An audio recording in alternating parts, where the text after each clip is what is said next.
Welcome back to Simplifying Synthesis. In this video, we are going to look at the bonding in d-metal coordination complexes.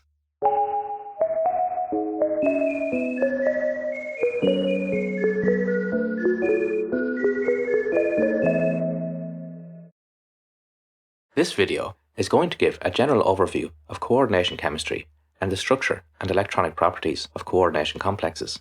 I will not go in depth into spectroscopy or organometallic chemistry, as these topics are quite intricate and deserve their own videos, which I will look at sometime in the future. So let's start with the very basics of the structure of coordination complexes. Coordination complexes consist of a metal center surrounded by ligands. The metal is a Lewis acid, which is a chemical species that contains empty orbitals that are capable of accepting an electron pair, while the ligands are Lewis bases. These are chemical species that have filled orbitals and are able to donate an electron pair to the Lewis acid. These ligands can be neutral or carry a negative charge and can coordinate to the metal using one atom, termed monodentate ligands, or many atoms, which are called polydentate. Counterions may also be present with the coordination complex. These counterions do not bond directly to the central metal, but instead are found loosely associated with the coordination complex in the solvation shell, which is called the outer sphere. Coordination compounds come in a range of coordination geometries, which dictates the overall shape and nature of the complex. The smallest complexes have a coordination number of 2. These compounds are quite rare and usually have a linear geometry, where the angle between the ligands is 180 degrees. This is most often found in D10 ions, such as copper 1, silver 1, and gold 1. D10 means that the metal has 10 electrons in its d orbitals, and therefore can be considered to have a full outer shell. As we will see throughout this video, the number of electrons in the d orbitals of a metal greatly dictates the nature and reactivity of the metal complex. Moving to higher coordination numbers, we can also have trigonal planar complexes, which have a coordination number of 3 and are quite rarely seen, as they are typically only found when the ligands are very bulky and steric hindrance prevents more ligands from accessing the metal. A coordination number of 4, however, is very common in metal complexes, and usually exhibits one of 2 common coordination geometries. The first of these is tetrahedral, where the angle between the ligands is 109.5 degrees. The other common geometry is square planar, where the 4 ligands form a square with a metal found at the center. This geometry is usually seen in complexes where the central metal has 8 electrons in its d orbitals. A coordination number of 5 is also quite common, and again is usually seen in one of 2 geometries: trigonal bipyramidal, where 3 ligands form a plane and 2 axial ligands are present, completing the bipyramidal structure. The other geometry is square pyramidal. In this geometry, 4 ligands form a square base and 1 axial ligand is present to complete the pyramid.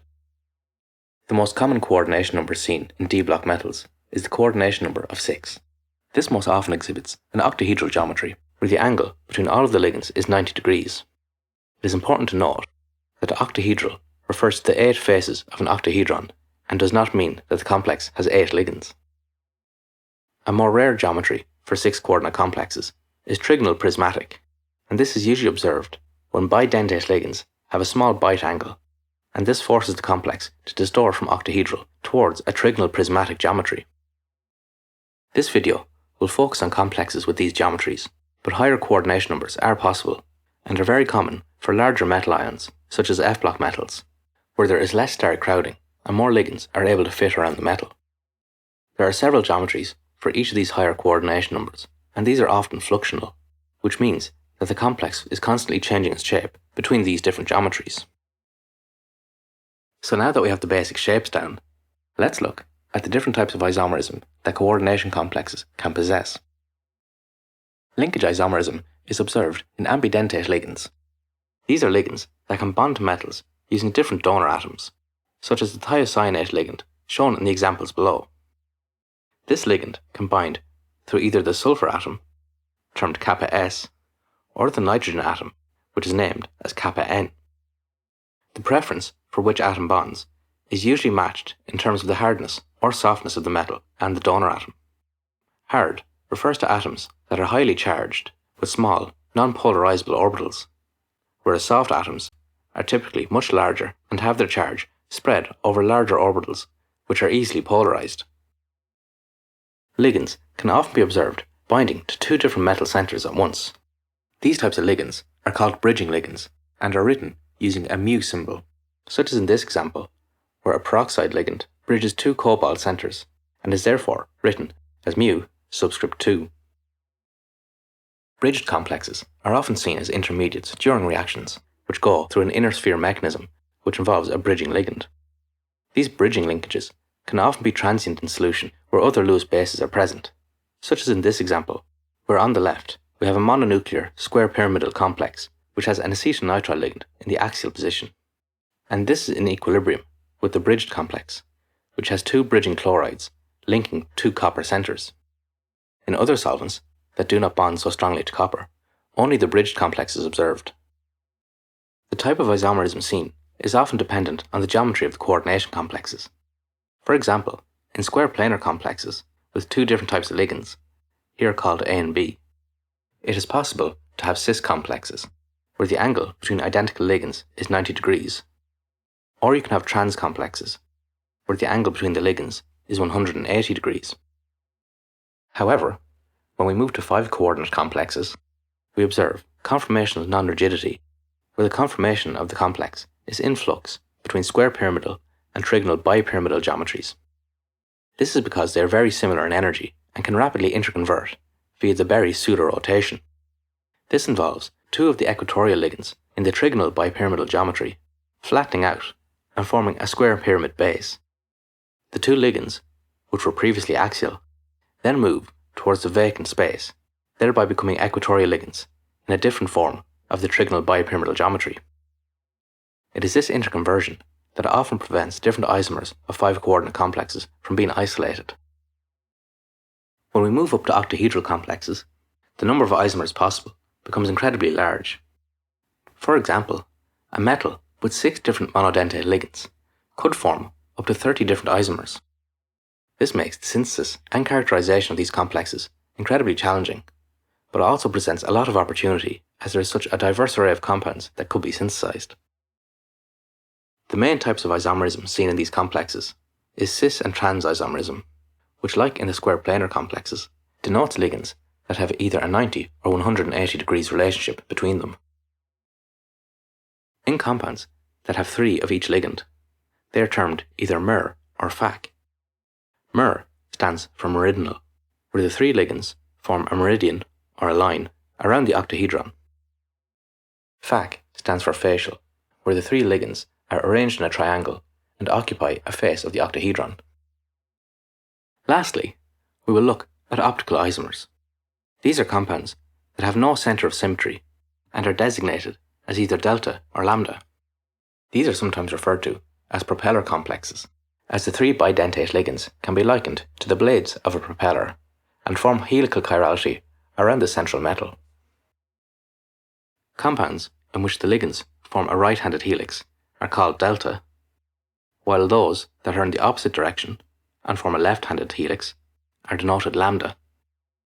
These types of complexes can be studied using optical rotation or circular dichroism, which uses plane polarized light to study the optical activity of chiral complexes. So to summarize the basic coordination structure, we must consider the constitution of both the metal and the ligands, and the stoichiometry of these complexes. The configuration of these ligands must also be taken into account, including the stereochemistry, optical isomerism, ligand connectivity, and whether the ligands are bridging or terminal. So now that we know the physical structure of these compounds, let's look at the electronic structure. We'll start this analysis using crystal field theory. This is a model that describes the effects of ligand coordination on the energy of d orbitals. While it has several shortcomings and is not the most accurate description of bonding in metal complexes, it is a very useful starting point and explains many of the behaviours that we will look at later. This model assumes that the ligands are negative point charges and that metal-ligand bonding is entirely ionic. The central concept of this model is that the proximity of ligands to metal d orbitals causes the energy of these orbitals to change. The magnitude of this energy change, which is called the field splitting, is dependent on the coordination geometry, as this dictates how far the ligands are from these orbitals. This model begins its thinking with a hypothetical naked metal ion, where all the negative charge is spread evenly around it, and this would produce a situation where all the d orbitals are degenerate, which means that they have the same energy. This is known as the barycenter. The electron-electron repulsion between the ligands and the d orbitals causes the energy of the orbital to increase in a way that is proportional to the proximity of that orbital to a negatively charged ligand. We will start this analysis by looking at the octahedral field. By looking at the orientation of the orbitals towards the ligands, shown here on the right, we can see that the dz squared and dx squared minus y squared orbitals point directly at the ligands, which are shown as black dots. On the other hand, the dzx, dyz, and dxy orbitals project between the ligands and do not experience as much electron repulsion. These orbital sets are known as EG and T2G. These labels come from group theory, which I will not explain in this video, but for our analysis, all we need to know is that EG orbitals have the same energy despite their different shapes, while T2G orbitals also possess the same energy despite projecting in different directions. We can see these energies on the left. In the hypothetical barycenter, all of these d orbitals have the same energy. When we introduce an octahedral crystal field, we can see that the EG orbitals are higher in energy due to their proximity to the ligands, while the T2G orbitals are now lower in energy as they project away from the ligands. The difference in the energy between the T2G and the EG orbitals is given by the splitting parameter delta O, where O stands for octahedral. It is important to note that the total energy here is the same as the barycenter. It is just spread differently between the orbitals, where the EG orbitals have an energy increase of 3/5 delta O, while the T2G orbitals have a decrease of 2/5. So let's take this reasoning and apply it to the tetrahedral field. Looking at the diagrams on the right, we can now see that the dzx, dyz, and dxy orbitals now project closer to the ligands, while the dz squared and dx squared minus y squared project away. In the tetrahedral field, the orbitals are known as T2 and E, with no G designation, which again is due to the group theory analysis used to describe them. Looking at the energy diagram for the tetrahedral field, we can see that the T2 orbitals are now higher in energy, while the E orbitals are lower.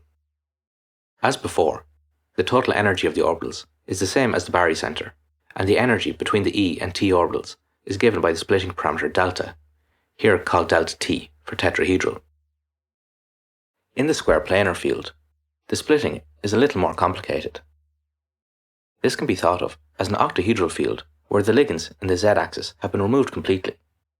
As a result, there is no repulsion between the z orbitals and the ligands, so the orbitals with a z component experience a large reduction in energy. We can see this in the energy diagram, where the lowest energy orbitals are the yz and zx orbitals, then followed by the zx squared. The xy and x squared minus y squared orbitals still project towards the ligands, as in the octahedral field, and these are therefore higher in energy.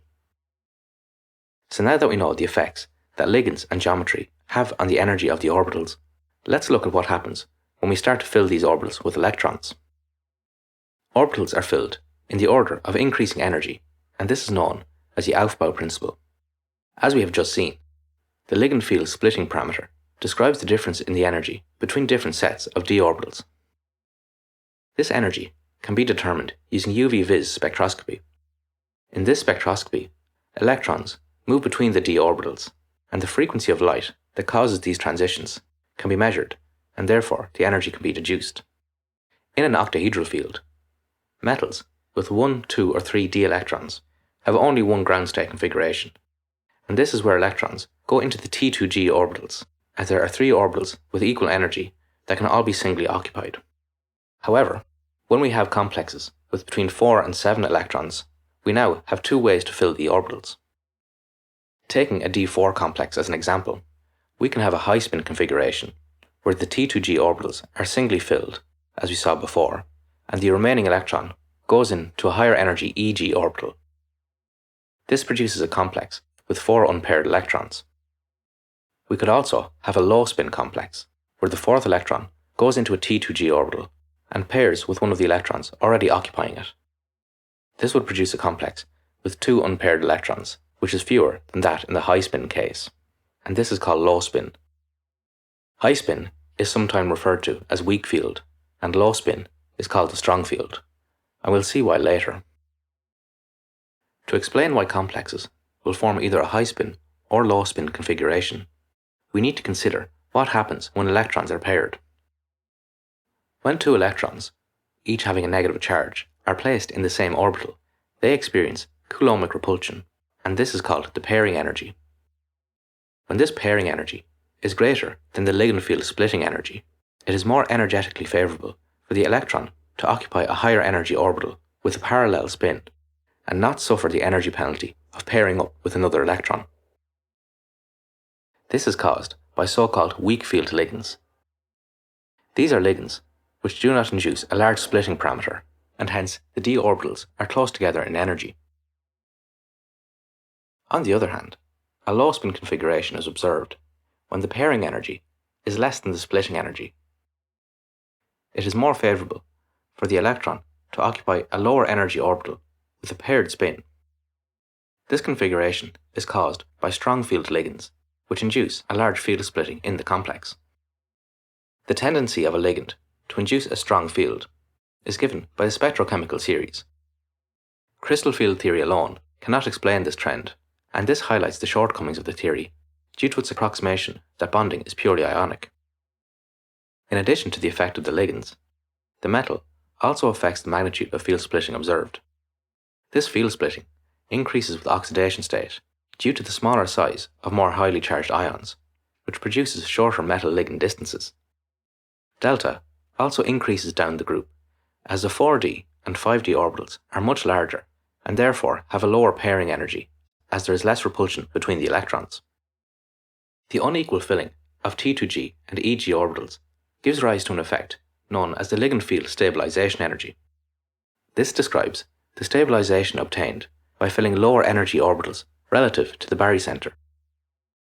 For an octahedral complex, where x is the number of electrons in the T2g orbitals and y is the number of electrons in the Eg orbitals, this can be calculated as minus 2 over 5x plus 3 over 5y multiplied by the splitting energy plus the pairing energy. For a tetrahedral complex, it is given as 2 over 5x minus 3 over 5y, again multiplied by the splitting energy and added to the pairing energy. It is worth noting that the splitting energies for tetrahedral complexes are usually only about 44% that when compared to the octahedral field, and this is due to the reduced interactions of all of the orbitals with the ligands when compared to the octahedral field. So let's look at an example. A D4 metal complex in an octahedral field would be expected to be more inert as a low spin complex relative to a high spin complex, and this is due to the greater ligand field stabilization energy. Taking the low spin case, as we have 4 electrons in the T2g orbitals, we can substitute 4 in for the x term and 0 for the y term, as we have no electrons in the Eg orbitals. This gives a ligand field stabilization energy of minus 1.6 times the field splitting parameter plus the pairing energy. In the high spin case, however, when we substitute in 3 for x and 1 for y, as we now have 1 electron in the Eg orbitals, we now have minus 0.6 times the splitting parameter, and here we have no pairing energy. This pairing energy cannot solely be explained using crystal field theory, so we will ignore it for now. One of the interesting observations that we can derive from this field splitting phenomenon is the Jahn-Teller effect. This effect describes the distortion of certain complexes away from the ideal geometry, usually by bond elongation or bond compression. In this example here, we can see an octahedral iron complex where the pentadentate ligand coordinates through all of the possible atoms, and the vacant coordination site is occupied by a water molecule. 2 perchlorate counterions are present to balance out the charge on the iron 2 center. When we look at the analogous copper complex, we can see that the ligand does not coordinate through all possible atoms, as the primary hydroxyl group present at the end of the chain is not bonding to the copper. This is due to the elongation of the bond between the copper atom and the ether oxygen. This means that the hydroxyl group cannot get close enough to the metal to coordinate. This is due to copper-2 being a D9 complex, which has an uneven number of electrons. The Jahn-Teller theorem was derived using group theory and explains this phenomenon.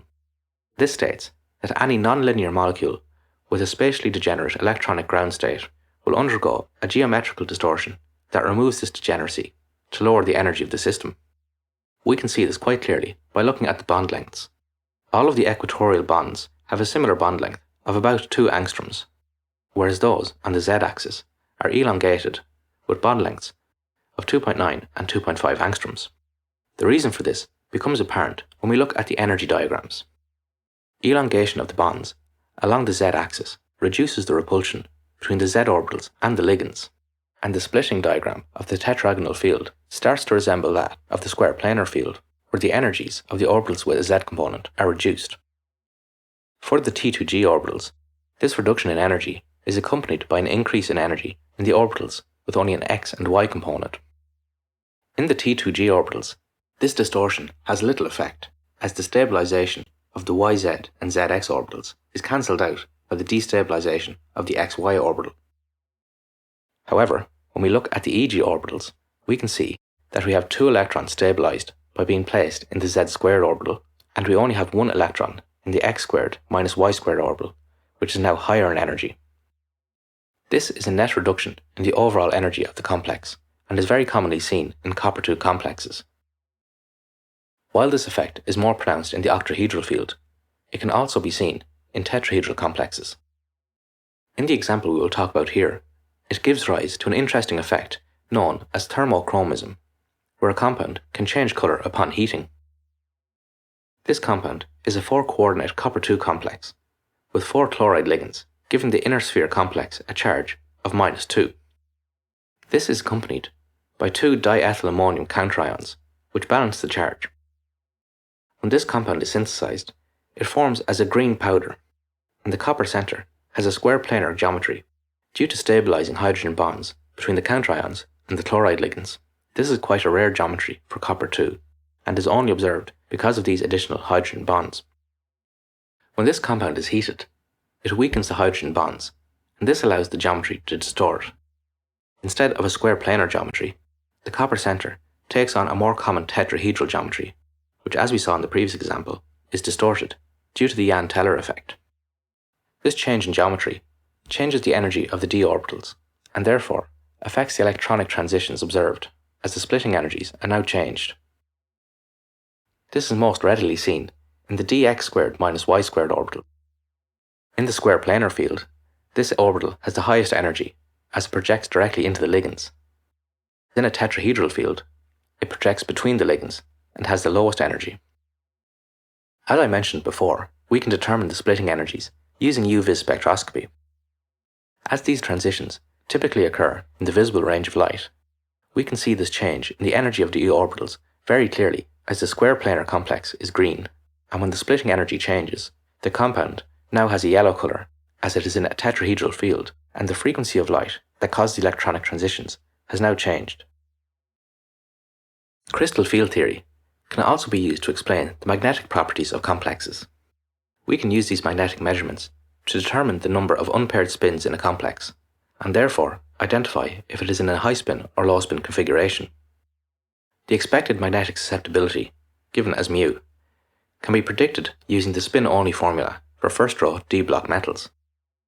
This is given as the square root of n by n plus 2, where n is the number of unpaired electrons. This spin-only formula does not take into account cooperative magnetic effects or orbital angular momentum, so actual measurements can differ slightly from predicted values, and a more complicated formula is used to predict the magnetism of 4 and 5D metal complexes. So let's look at an example using this formula. The magnetic moment of potassium trisoxalatoferrate 3 was found to be 5.9 Bohr magnetons, which is the unit of magnetic susceptibility. As we know that iron 3 is a D5 metal, we can determine the electronic configuration. Substituting 5 into the formula gives a value of 5.92 Bohr magnetons for the high spin configuration and 1.73 Bohr magnetons for the low spin configuration. We can use the observed magnetic susceptibility to determine that this iron complex is in the high spin configuration.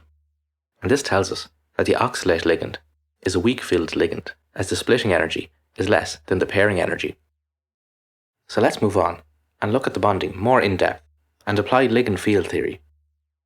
While crystal field theory is quite useful, as it explains a lot of the spectroscopic, magnetic, and reactivity properties of different coordinate geometries, it does not take into account the overlap of ligand orbitals with the metal orbitals. To analyse these effects, we use ligand field theory, which is an application of molecular orbital theory. This model constructs molecular orbitals using symmetry-adapted linear combinations of atomic orbitals, and the relative energies of these molecular orbitals are estimated using empirical observations, and their interpretation is often accompanied by computational modelling. So once again, let's look at our metals and our ligands. But this time, instead of considering the ligands as point charges, let's include their orbitals. On the left, we have the s and p orbitals of the metal interacting with the orbitals of the ligands. As we saw before, these are given labels based on group theory, which takes into account the shape and symmetry of the orbitals, and these considerations determine which orbitals will overlap to form a molecular orbital. On the right side of the diagram, we have the metal d orbitals, which generally form the highest occupied and lowest unoccupied molecular orbitals, and are the most relevant orbitals for a molecular orbital analysis. We can see this in the molecular orbital diagram of an octahedral complex shown on the right. On the left, we have the energy levels of the metal orbitals. On the right, we have the energy levels of the ligand orbitals, and in the centre, we have the molecular orbitals of the entire complex. These complex orbitals are connected by lines to the orbitals of the metals and ligands, showing which orbitals are interacting to form these molecular orbitals. As in crystal field theory, the splitting parameter is the energy difference between the T2G and EG orbitals, which form the HOMO and LUMO. As these energies are closest in energy to the corresponding metal orbitals, we can say that these orbitals are more metal-like in character. What this means is that when we have electrons in these orbitals, the electron density will primarily reside on the metal in orbitals that have shapes most resembling that of the metal d orbitals. The lower energy orbitals are more ligand-like in character, as the ligand orbital energy is lower than that of the three d orbitals, and these molecular orbitals will have more contribution from the ligand and will more closely resemble those of the ligand atomic orbitals. So let's look at some of the effects caused by these orbital-orbital interactions. The first we will look at is the Nephelauxetic effect. This effect explains the observation that when a ligand binds to a metal, there is a decrease in the Rourke inter-electron repulsion parameter B. This parameter is one of the factors that causes the pairing energy, which we discussed earlier. This Nephelauxetic effect can be explained by the d orbitals expanding upon the binding of the ligands due to the partial covalency, and this allows the electrons to be delocalized over a greater area, and this reduces the inter-electronic repulsion. This is given by the Nephelauxetic parameter beta, which is the Rourke repulsion parameter B of the complex, divided by that of the free ion. This leads to the Nephelauxetic series, which shows an increasing Nephelauxetic effect with ligand softness, which corresponds to its ability to polarize and delocalize its orbitals.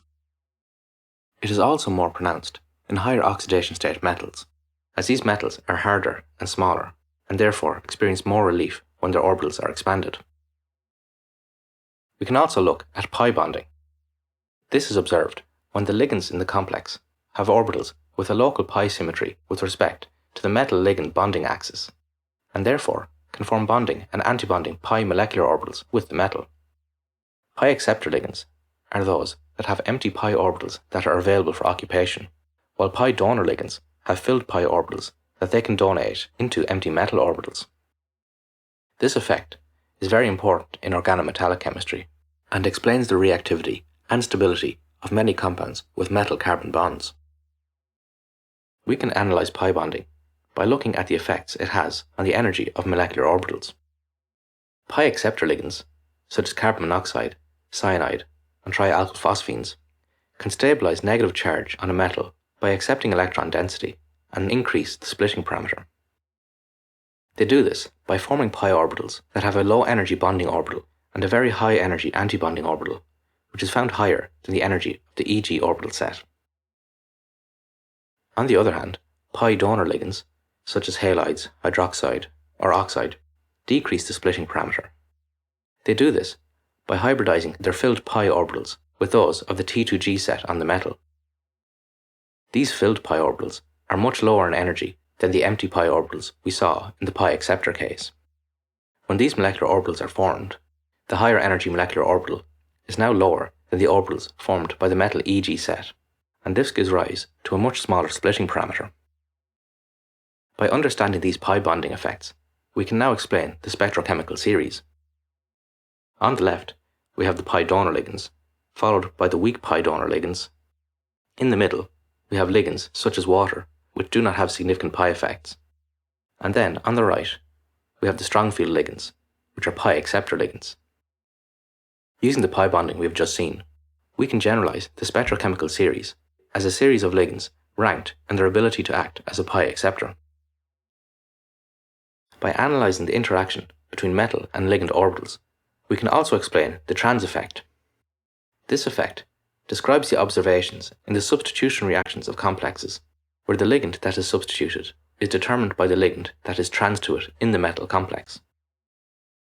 This is most often seen in square planar complexes, and in the example shown here, we have two chloride ligands that could be substituted by a new ligand, here termed Y. This could happen trans to either ligand 1 or ligand 2. The product that is formed will be determined by the relative trans effects of these ligands. There are two factors that influence the trans effect. The first is ground state destabilization, sometimes called the trans influence. This effect is thermodynamic in origin. The other factor is transition state stabilization, and this affects the kinetics of a reaction. Ground state destabilization is caused by ligands that are strong sigma donors. This electron donation induces polarization on the metal center and pushes electron density to the position trans to the directing ligand. As the metal is now polarized, the negative charge repulses the ligand that is found trans to the directing ligand and weakens the bond, making it more susceptible to substitution. We can see this ground state destabilization in the metal ligand bond lengths and in the frequencies in the infrared spectrum. This effect is generally more pronounced with larger metals, as the orbitals are more polarizable. The order of trans-influencing ligands is based on their ability to act as donors to the metal, primarily through sigma bond donation, but pi donation can also be relevant. The other factor is the kinetic trans effect, and this effect is caused by strong pi accepting ligands. Substitution reactions in square planar complexes typically go through an associative mechanism. In this mechanism, the incoming ligand first binds to the metal center, forming a 5-coordinate intermediate before the expulsion of the leaving ligand. In the transition state of this reaction, there is an overall increase in the electron density that is present on the metal, and this is stabilized by donation into the ligand antibonding pi orbitals through pi backbonding. It is the stabilization of this increased charge that leads to the displacement of the ligand trans to the pi backbonding ligand. The ability of a ligand to produce this kinetic trans effect is therefore based on its ability to form pi backbonding orbitals and accept electron density from the metal. So in the final section of this video, let's look at some unusual bonding situations and examine inverted ligand fields. As we have seen in the Ligand Field Theory section, ligand pi orbitals are typically lower in energy than the metal d orbitals, and the electrons reside in orbitals that are predominantly ligand in character, while the frontier orbitals are generally metal-based. This is consistent with electron density residing on the ligand and being donated into a positively charged metal center. However, it has also been observed that complexes can form where the d orbitals are lower in energy than the ligands, and these are called inverted ligand fields. This model was first proposed by Snyder in 1995, based on computational studies of a copper complex that was proposed to have a copper-3 center and 4 CF3- ligands. These studies suggested that the ligand orbitals were higher in energy, and the electrons primarily resided on the metal d orbitals. This can be more simply thought of as the metal being reduced to a D10 configuration and the ligands being oxidized.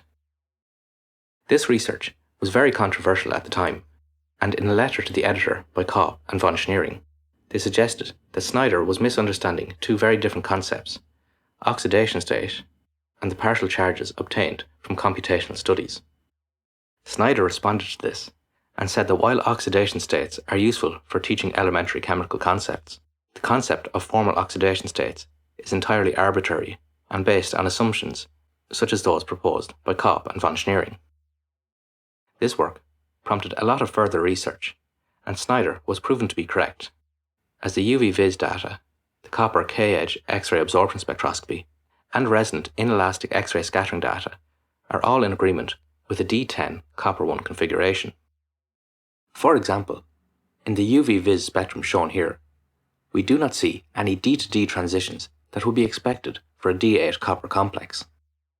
We can also see a very strong metal-to-ligand charge transfer band, which is consistent of a reduced metal center and electron-deficient ligands.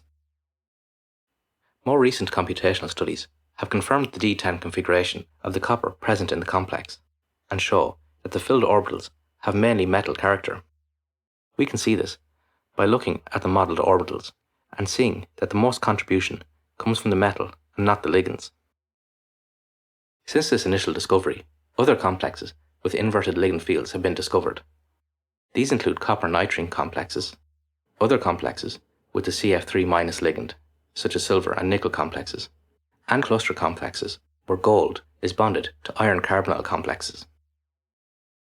Well, that brings us to the end of this video, and I hope I have given you a good understanding of the central concepts of coordination chemistry. In the next video, I will return to more organic chemistry and look at the total synthesis of 3-epi-hypatulin B.